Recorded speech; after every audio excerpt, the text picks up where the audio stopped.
So I'm going to introduce the Andy Robertson Lecture Award. So the Andy Robertson Lecture Award is provided to a senior life scientist or senior science policymaker who has a distinguished career in science and also science and mentor, particularly advancing diversity in science. The award is named for the late founder of the Keystone Symposia Diversity in Life Science Programs, Dr. Andy Robertson. Each spring, the DLSP, Diversity Advisory Committee, nominates and votes for a lecturer for that year, and this year we are honored to present Dr. Cliff Putri as the third annual Andy Robertson Lecturer. Dr. Clifton Putri, better known as Cliff, recently retired from his post as the director of the NIH MS Division of Training, Workforce Development, and Diversity, where he served for nearly 20 years. Although he's left federal service, Cliff is continuing to pursue his long-term interest in improving science education as a senior fellow at the Howard Hughes Medical Institute. In addition to his federal service, Cliff's career includes a time as a biology professor, department chair, and associate vice chancellor for student affairs at the University of California, Santa Cruz. Throughout his career, no matter where his tenure, be it academia or government, Cliff has embodied a passion for building the biomedical workforce for the future. Just to name a couple of highlights, he advised NIH-wide programs such as the newly announced Building Infrastructure Leading to Diversity. In the early 1980s, he served 2 years at the National Science Foundation, where he created a program that later became a model for the NIH Diversity Supplement Program. In 1994, he was named the first director of MORE, which is in the division of NIH MS, which is now the place that houses the MARC program, the IMSD program, which I'm an alumni from at UNC, and many more programs. In 2009, he co-founded SACNIS, the Society for Advancement of Chicanas and Native Americans in Science. So, you know, all of those things I got from the internet. But being at the NIH and having people who are really close to Cliff, I decided to make a couple of calls and get some intel about some of the things that you can't find on the internet. I got several responses, all of them glowing, but I felt that one person's response exemplifies Cliff's influence, particularly in diversity and mentoring. And I quote, "He spent many years at NIH working tirelessly on diversity programs for scientists and transformed many lives and careers along the way, including my own." And with that, it is my pleasure to welcome to the podium the 2018 Andy Robertson Lecturer, Dr. Clifton Putri.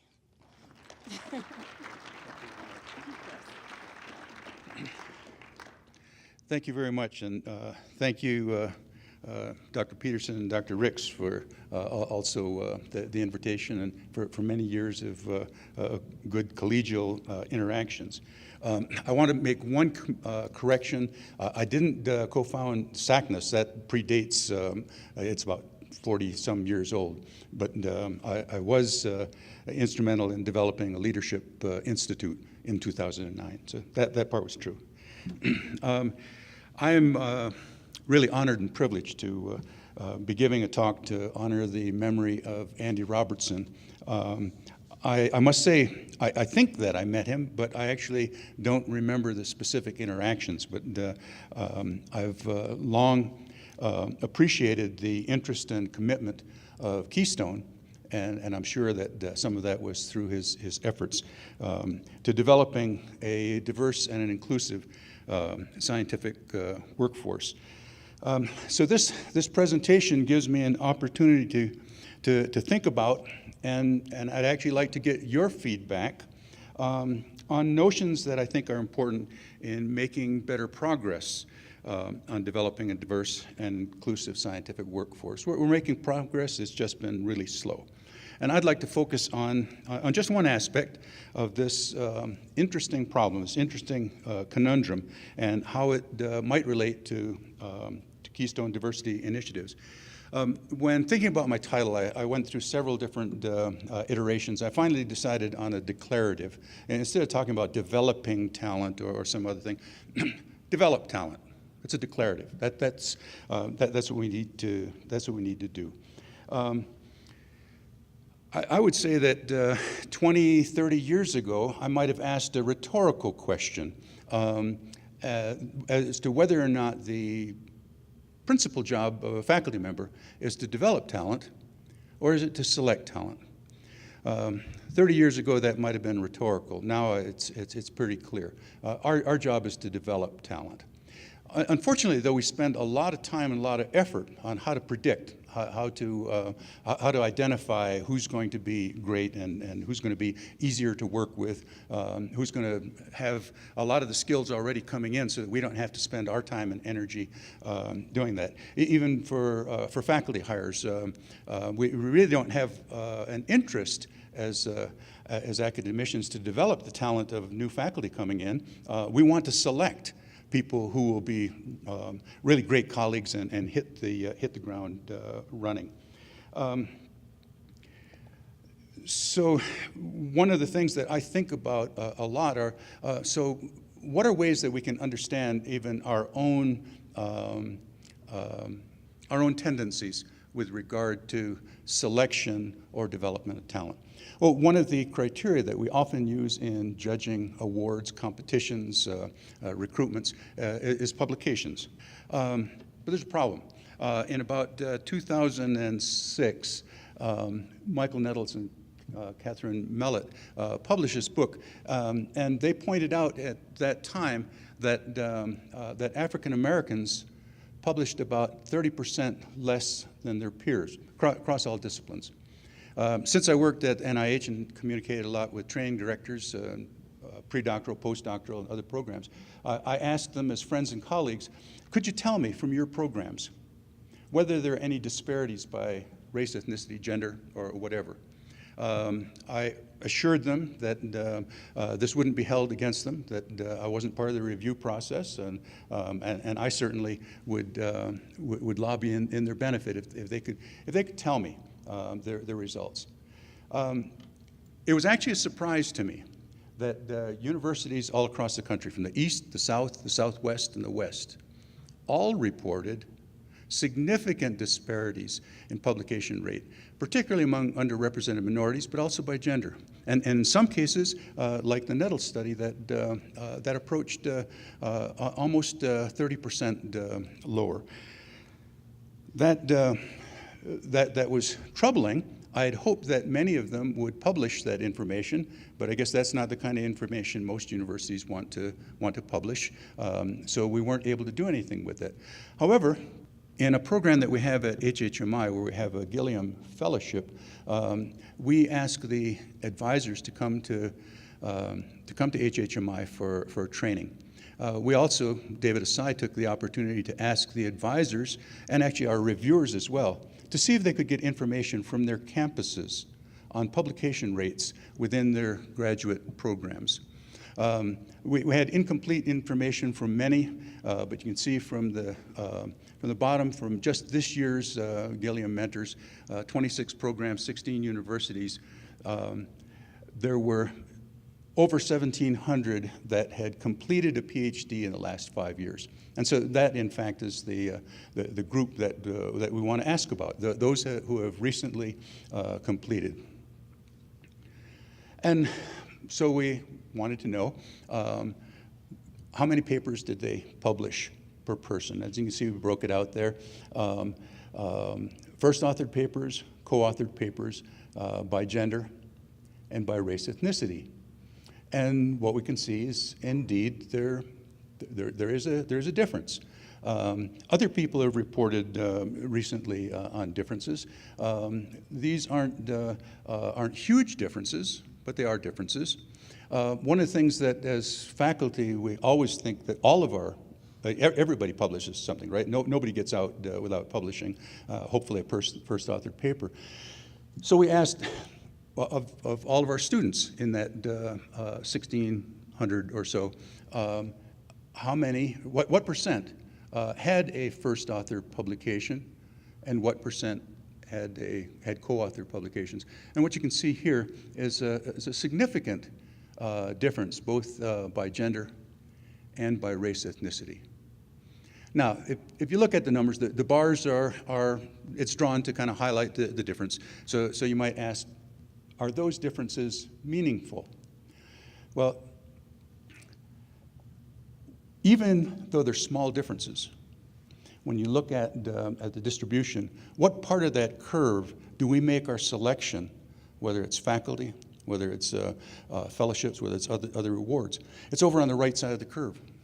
And so, in fact, small differences show up large over on that far right side of the curve. Now, this is where the story actually for me gets interesting, because I asked many of my friends and colleagues, people that were training grant directors and others. So what do you make of this? Can you come up with a hypothesis to explain that difference? And quite interestingly, we got two kinds of response. The first response was to question the data. And that's actually a good scientific response, especially if you don't like what you see. Question the data, ask about its significance, ask about the response rate and all things like that. But if we take it as in fact it is significant, so what possible things could explain the data?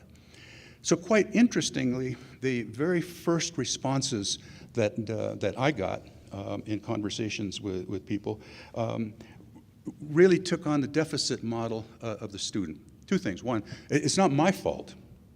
Fact of the matter, not my fault. But it's a student. You NIH guys, you make us recruit and broaden our enrollment. And so we've taken on people that just don't have the same skill set. They don't have the writing skills. They don't have the quantitative skills. So the problem, from the faculty's perspective that I talked to, was not my fault. It's the students. But we can do something about it. We can fix the students. Interestingly, in just the last couple of years, when we've had mentor training at HHMI, where we, in order for them to accept the Gilliam Fellowship for the students, the faculty have to agree to come to HHMI for mentor training. And in the second day of training, we show them this kind of information. And something surprising happened. Instead of starting out with "it's not my fault," the students just don't have it, all those other excuses.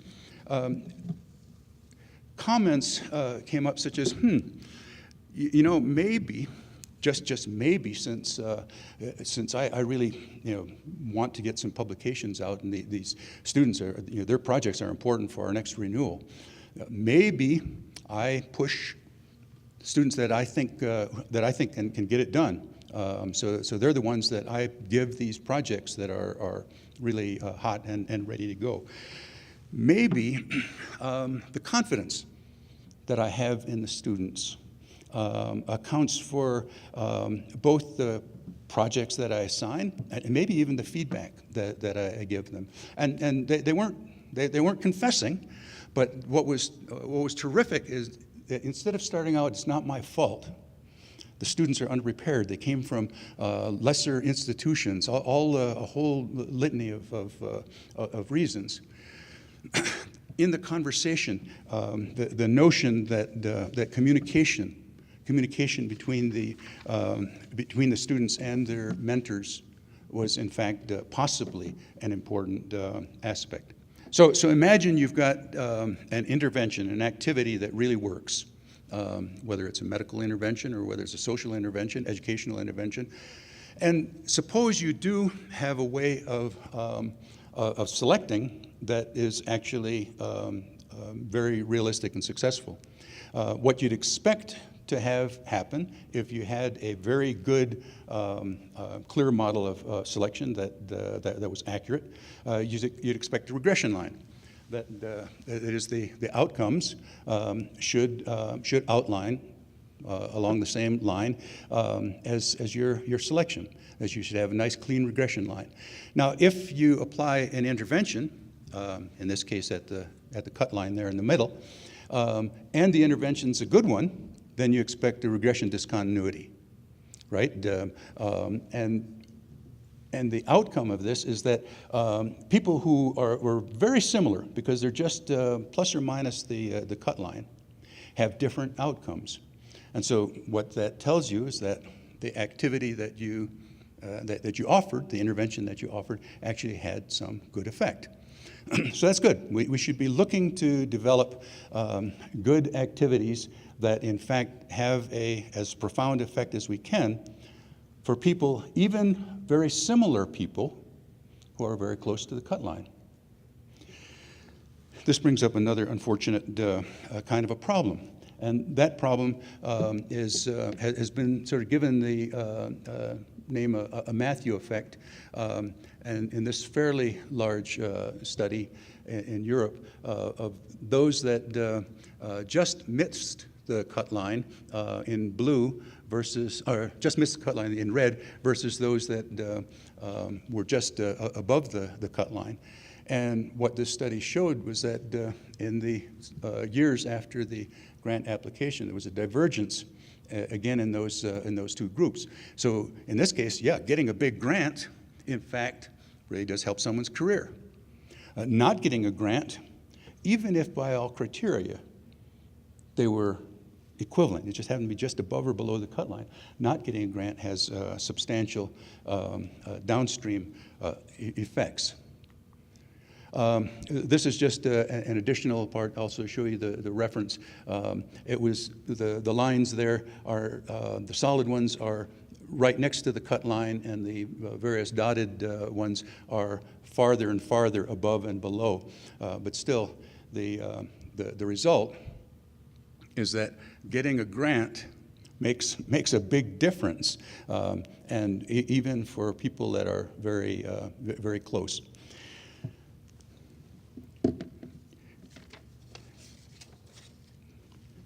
So what benefit can we offer? What benefit can we offer to students, to young faculty members, to young employees in a company, to junior members in administration and the government? What benefits can we offer that add value, that actually develops their talent, that helps them grow and become the best that they can be? When or why do we actually need to be selective? We say, oh, of course you have to be selective. We don't have resources to fund everything. But how selective do we have to be? And does it have to be a high stakes, all or none activity? Or can it be are there some other model? Are there ways that we can offer benefits to reach deeper into the pool? When we think of the problem with diversity and inclusion today, we really have a problem with numbers. We have just such small numbers. So to lose just a handful, even at the cut line, is a tragedy. Are there things that we can do that will both have value, not just reward, but add value, and also have broader benefit? Finally, can we evolve our mindset? Can we evolve our mindset so the solution is not simply to fix the student or fix the employee, but to fix the faculty or fix the managers or even fix the system, so that our objective is really to develop talent, help people become all that they can be. I want to thank you for the invitation. I want to thank all of you here for all of the good work that you do, and I also want to thank Andy. Thank you.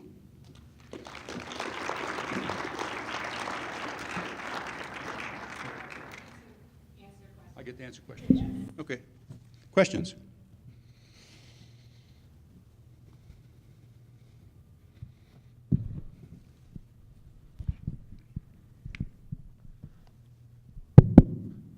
So if we're trying to improve talent, should we aim for one thing that you're trying to measure by, or could we be developing different people towards different aims, so that you end up with not one measure like how many publications, but a variety of different measures, which actually means that you're actually developing the talent that really they inherently have, and you play to their strengths, rather than trying to fix or change people into some single value that you're measuring. I mean, What do you think about that? So I'd like to treat people like I'd like to be treated myself. And so there are strengths that, there are things that about me that could benefit from some fixing. But rather than thinking about it as fixing a deficit, I'd rather think about it as helping me achieve, fill out a development, something that I could become. So I don't think anybody likes to be told that they're wanting.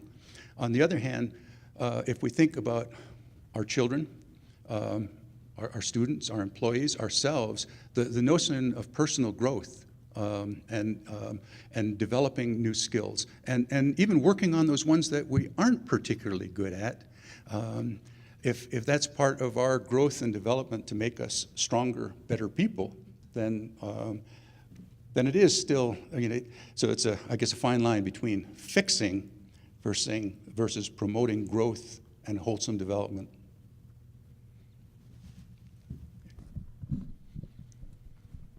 I was very intrigued by those data about getting your first grant and then, of course, being able to then get, I mean, that's kind of intuitively obvious, right? Because if you get your first grant, you're able to generate more data to get another grant.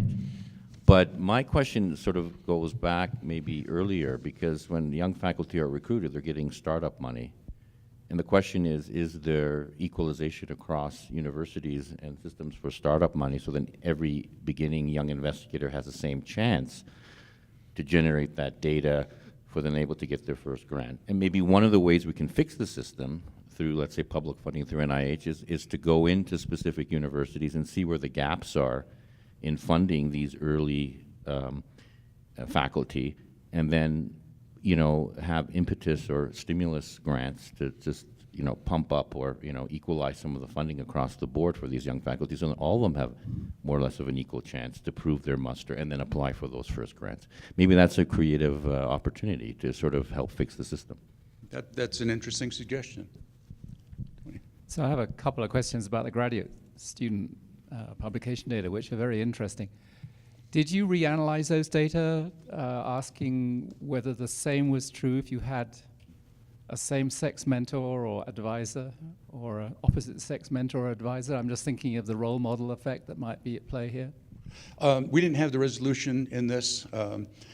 Imagine, we just called upon the reviewers and also the mentors to get us information from your departments. A lot of them said, they couldn't get it. The departments didn't have the information.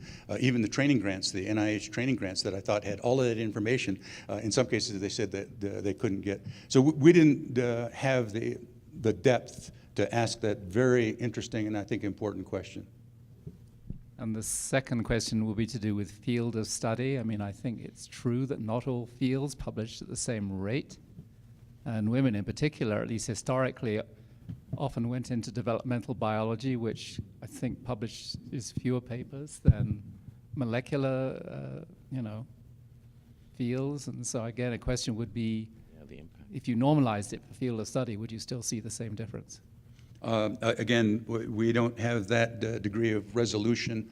The fields of study represented here are the breadth of what HHMI would support, which may go from computation through other things. So yes, indeed, that is a possibility. No, we didn't do it.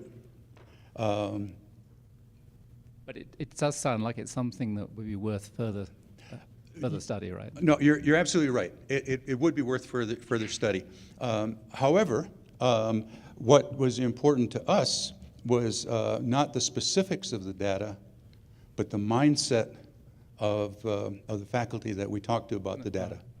And so we're encouraging other people who actually have greater depth in this than David Asai or myself to do this. We've written this up as a small note for CBE, but we're hoping that other people will actually do something and ask the kind of questions that you're asking.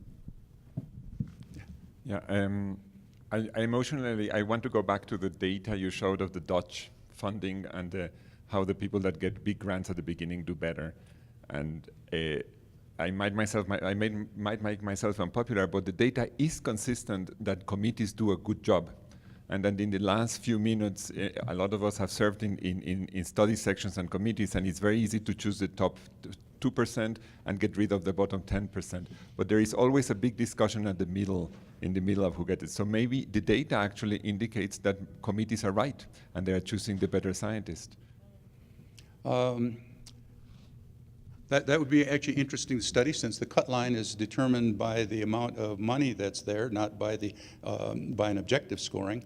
So it is along a regression, and presumably just above and just below are pretty similar to have that dramatic a difference.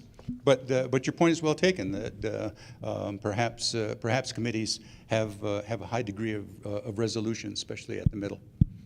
Over on this side, yeah. So I very much appreciate your comments on the need to do better developing talent. But don't you think it's also true in this country that we have some major deficits in identifying talent as well? I mean, with more and more inequity in elite institutions of education in this country, it strikes me that your chances of moving forward into a career in science, if you grow up in a rural area, are much, much smaller than if you live in a suburban area. If you grow up in a inner city area, much, much smaller than if you live in a suburban area. And that, we're losing out on an incredible amount of talent by virtue of the fact that it strikes me that we don't do a lot to identify talented scientists as well. So I think all teachers, whether I'm teaching wood turning or teaching other kinds of things, I look for people that come in with skill sets so that they can hit the ground running, and maybe that makes my life easier for me. And I agree with you that geography in this country plays an important role. But I grew up very, very poor on an Indian reservation. Never had running water at all my life there. When I went to college, that was the first time that I had running water. The kind of social surrounding wasn't what people get in the suburbs. I'm not sure that one would have seen a lick of talent there. And why? In part because we identify that a lot by people who talk like us, who act like us, who use gestures like us. We identify colleagues that we think are going to be collegial, whatever, by the social and emotional kinds of interactions. I think far more than by the deep analysis of their thought process in the studies that they have. When we make selections, particularly faculty selections, a lot of that is driven by this personal connection. So to your point, because we grow up in different areas, we bring some different personalities. And until we get to work together and develop the talent, coach, and become part of a greater community, I think you're right, that those differences that we start out with will probably keep significant populations from having the opportunities. So I absolutely agree with you. In the back. So, I don't live in this country, although I lived here for 15 years. I'm now back in the UK. I actually came from a little place called Gibraltar. I was lucky going to the United Kingdom that I ended up getting a job, preparing me for university, whatever. So I think my question relates to reaching out to rural and to inner city. How many institutions around the United States actually have programs where they reach out to bring kids in to do placements and experience science and actually get experience in helping them then on the next way forward? So I don't know what the number is, except it's probably just way below anything that would make much of a difference. But that could be a very good way to really get the starting level a little bit more equal. One is was mentioned about giving grants different universities trying to be given money so that they could give equal startup packs. But the other point is to reach out to kids who probably have a lot of talent but have not had the opportunity, and getting them early.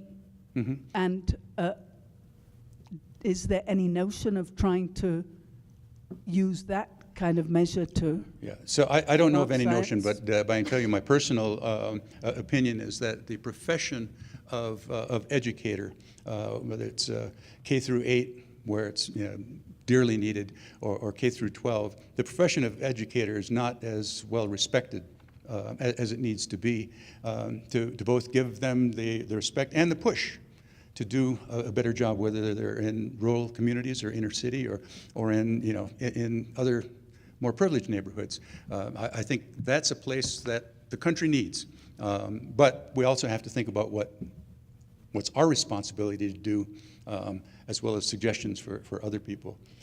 Way in the back. Yeah, it's me. My name is Rodrigo. I'm from Brazil, and I got a lot of education here too, but I live in Brazil. Brazil have different systems, graduate program, because this Ministry of Education has a program where it actually evaluates every single program, graduate program in the country. And by doing that, the data was collected very recently and tried to understand a little more about the gender difference. And one of the things that came out was very interesting is when they put into the study the fact that the student had, or graduate students had one or two children during the time of doing the graduate program, impacted tremendously on the publication level. So if you actually then do that and then you normalize by time, and actually you add more time to women on the process of competing to grants, you see that what happens is it becomes very, very equal in terms of competing levels. So right now we're doing some new experiments in actually doing that and adding to the calls the fact that you need to indicate whether you had a child or not, or how many children you had during that period. And because by doing that, you can actually do quite a good job for funding. And just as this was of information. The other point is very interesting that your talk, because it came out in Science last month, really. I studied about how poor of a job the NIH is doing to the young people. I don't know if you've seen that. And they showed that in 1980, the difference in age was, minimum age was 36 in the US getting grants. Now it's down to 66, the age of people getting more grants. And those 36 are not getting much of a grant funding. So it's trying to study a little bit more of that, how we can change that to actually fund young scientists again. Yeah, even more challenging problems, yes. Good. Thank you very much. So, on behalf of the DLSP, we would like to present this award to Cliff Putri for his long time and steadfast commitment to science diversity and training underrepresented students. Thank you very much. Thank you.